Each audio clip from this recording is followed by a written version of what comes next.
ভাড়াটা দিন। দিচ্ছি। কি ব্যাপার? আমার ব্যাগটা কোথায় গেল? ব্যাগ আবার কোথায় যাবে? সিটের নিচে পড়ে যায়নি তো? না না, নিচে পড়েনি। এখানেই তো ছিল। তাহলে এখন কি হবে? কি হবে? এটা যা হবে না। ওখানে একটা ভাই বাস থেকে দাঁড়াতে বলো। তাদের এমার্জেন্সি রুমটা কোথায়? সোজা গিয়ে ডান দিকে। মধু, মধু তুই ঠিক আছে তো? তোর এই অবস্থা কি করে? আপনি কাঁদছেন কেন? কে আপনি? তুই কি বলছিস? তুই আমাকে চিনতে পারছিস নি? আমি তোর মা।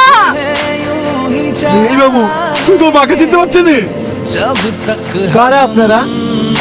আমি তো কিছুই বুঝতে পারছি না। আমার ছেলেকে চিনতে পারছি না কেন? ও কি হয়েছে?